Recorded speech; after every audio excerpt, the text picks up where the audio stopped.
So Sharon, first up, can I ask you, what's your view of Dan Andrews' roadmap? Yesterday, Luke Darcy had a great debate with Dan Andrews in relation to the other side of the effects, that is the emotional, the economic, and the mental approach that people are feeling. What's yours from an immunology point of view? How do you see this? Well, first of all, as a Melburnian, I'm also pretty disappointed to be locked down for a number of weeks more.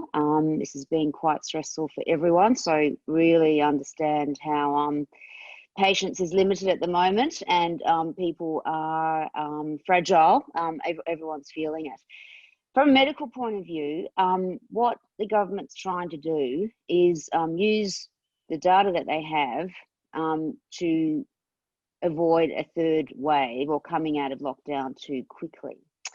And I'd have to say that the plan is a very conservative approach. It's probably one of the most conservative approaches I've seen globally on lockdowns and coming out of lockdowns. But I think Victoria is in a pretty unique position, and that's because we are one state within a country that's got very, very low numbers. I mean, many close to zero.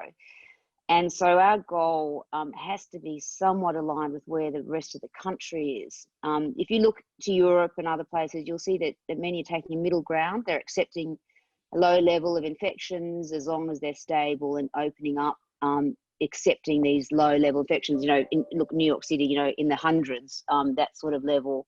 In South Korea, 60 to 100, that sort of level. Our approach has been a much more aggressive approach because there's still this desire to get to a level that we can open up with the rest of Australia. And I think that's what's very much influencing the thinking here. And on the other side, though, we need to have realistic targets. So we can't have a target that we're not going to get to, because an indefinite lockdown is just not an option.